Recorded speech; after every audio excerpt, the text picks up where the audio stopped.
What if the one drink you have trusted your entire life, the drink sitting in your kitchen right now, the first thing you reach for every single morning is silently keeping your blood sugar elevated before you have eaten a single bite of food?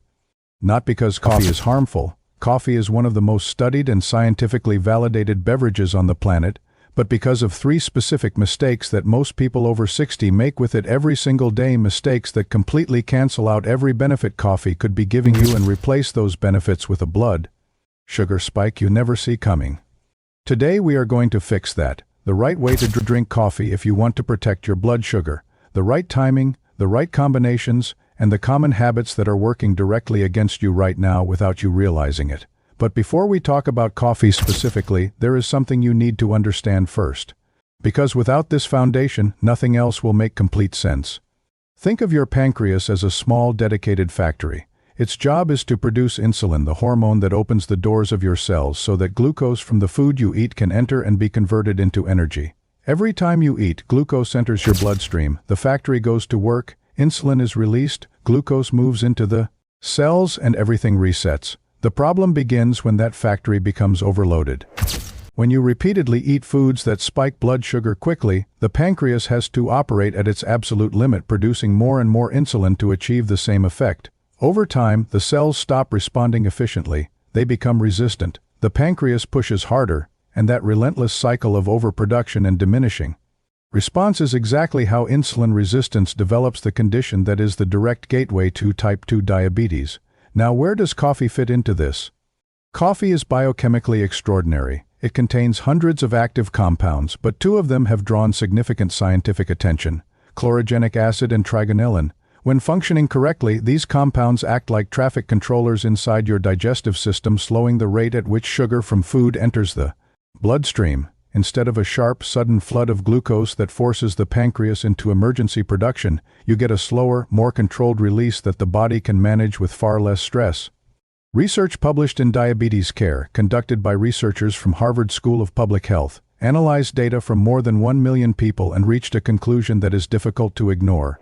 Regular coffee consumption is associated with a significant and dose-dependent reduction in the risk of developing type 2 diabetes. More cups per day within a reasonable limit corresponded to lower risk. In 2018, researchers from the Karolinska Institute reviewed 30 separate studies covering nearly 1.2 million participants and confirmed that coffee consumption, both regular and decaffeinated, is associated with approximately a 30% reduction in the risk of developing type 2 diabetes. 30% from a drink already sitting in your kitchen. But here is the critical point that almost nobody discusses. These benefits depend entirely on how you drink coffee, because the wrong coffee at the wrong time, combined with the wrong things, does not just fail to protect you, it actively works against your blood sugar in ways that can add up to serious damage over months and years. There are three mistakes that most people over 60 make with coffee, and there is a very good chance you are making at least one of them right now. The first mistake is drinking coffee on an empty stomach immediately after waking up. This is the most common one, and it causes more hidden blood sugar elevation than most people would ever suspect. When you wake up after a full night of fasting, your body has already elevated cortisol, the stress hormone produced by your adrenal glands, to signal the liver to release glucose into the bloodstream so you have energy to begin the day. This is a normal, healthy survival mechanism. The problem is that caffeine amplifies this response. It further stimulates the adrenal glands, triggers additional adrenaline release, and the liver responds by pushing even more glucose into the blood, and you have not eaten a single thing yet. The result is a blood sugar elevation of 20 to 40 milligrams per deciliter entirely from coffee before breakfast has even begun. A study published in the British Journal of Nutrition confirmed this directly. Drinking black coffee on an empty stomach after overnight sleep can significantly increase morning blood glucose levels. Continuous glucose monitoring in patients has made this effect clearly visible, a measurable spike from coffee alone, happening every single morning in people who have no idea it is occurring. The second mistake is adding sugar, artificial sweeteners, or flavored creamers. A single spoonful of sugar in coffee causes an immediate glucose spike and simultaneously cancels out the protective effect of the chlorogenic acid you just consumed. It is the biochemical equivalent of applying a brake and pressing the accelerator at exactly the same moment.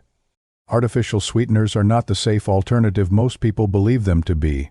A 2021 study published in the journal Nutrition found that artificial sweeteners including aspartame and sucralose can alter the gut microbiome, the community of bacteria in the intestines that plays a direct and measurable role in glucose metabolism in ways that impair long-term blood sugar control, and research published in the American Journal of Clinical Nutrition in early 2025 from Harvard School of Public Health, analyzing 3 large American cohorts, found that plain black coffee was associated with a 10% reduction in diabetes risk for each additional cup per day, but when coffee was consumed with sugar, that protective effect was significantly diminished.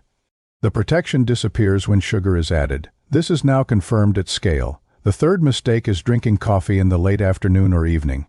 Caffeine has a half-life of 5 to 6 hours in the human body. If you drink coffee at 3 in the afternoon, half of that caffeine is still actively circulating at 8 in the evening. It keeps cortisol levels elevated into the night, it interferes with deep restorative sleep, and it is during quality sleep that the body regulates a critical portion of its glucose metabolism. Poor sleep produces elevated fasting blood sugar the following morning.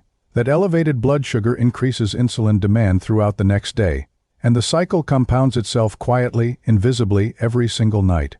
Consider a man 72 years old, retired, who had been drinking coffee since his teenage years. When he came in, his fasting glucose was 138 and his HbA1c was 7.1%. He walked in every day, ate reasonably well, and genuinely could not understand why his numbers were not improving. His coffee routine told the entire story. Every morning, immediately upon waking, a large cup of strong black coffee before eating anything. Every afternoon at 3, another cup paired with a sweet biscuit, and a third cup in the evening because he believed it helped him relax before bed. 3 mistakes every single day, compounding, when his coffee timing and habits were adjusted without changing his medication, without a radical dietary overhaul, without adding exercise. His fasting glucose dropped from 138 to 112 in 8 weeks. His HbA1c moved from 7.1% down to 6.6%. Nothing changed except when and how he drank coffee. Now here is exactly how coffee should be consumed to maximize the protection that science has already confirmed.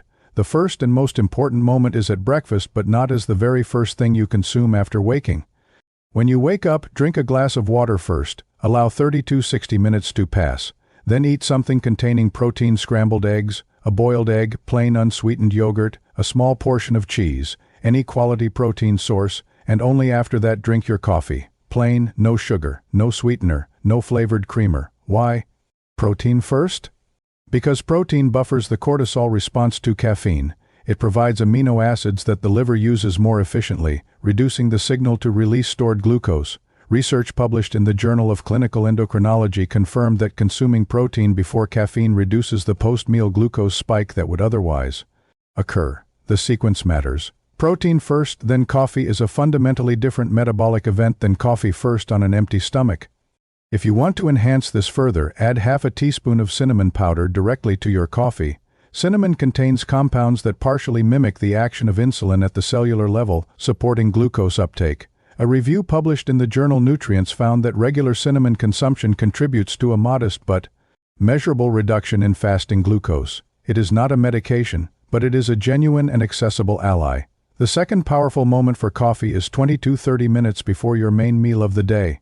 A small cup of plain black coffee before lunch, not during, not after, but before, allows the chlorogenic acid to act as that traffic controller inside the digestive system, slowing the absorption of sugar from the food that is about to arrive. This reduces the post-meal glucose spike, which is one of the primary drivers of progressive insulin resistance. Researchers at Brigham and Women's Hospital, affiliated with Harvard Medical School, published findings in Diabetes Care showing that the compounds in coffee, specifically chlorogenic acid and trigonelline, significantly reduce glucose and insulin concentrations in the first 15 minutes following carbohydrate consumption compared to a placebo.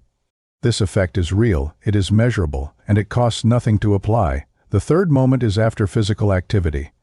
If you walk, cycle, swim, or engage in any form of exercise, drinking a cup of plain coffee within 30 minutes of finishing significantly enhances what is already happening inside your muscles.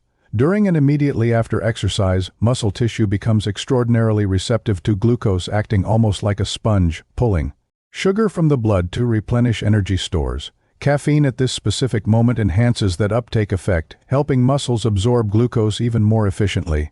It is a metabolic window that most people never take advantage of, and it costs nothing beyond the timing. Regarding total daily quantity, current evidence and medical guidance considers up to 4 to 5 small cups of coffee per day safe and potentially beneficial for most adults. The Karolinska Institute review of 30 studies found this range falls within the zone of protective benefit against diabetes. However, individual response varies. If you experience palpitations, anxiety, tremors, or disrupted sleep, your caffeine metabolism may be slower, a genetically determined variation. In that case, reduce to 2 cups per day or choose a high-quality decaffeinated option. Decaffeinated coffee retains chlorogenic acid and many of the same protective compounds. The benefits are not exclusively from caffeine. Now, beyond coffee timing, there are 4 things that will completely destroy every benefit described above if they remain in your routine. Sugar of any kind, refined sugar, brown sugar, honey, agave. Anything sweet added to coffee creates an immediate glucose spike that cancels the protective action of chlorogenic acid. The 2025 Harvard research made this unambiguous: coffee with sugar does not carry the same protective properties as plain coffee. Artificial sweeteners. The evidence on aspartame and sucralose disrupting gut microbiome balance is growing steadily. If sweetness is genuinely needed, natural stevia is the option with the least documented negative effect on glucose metabolism based on current available research.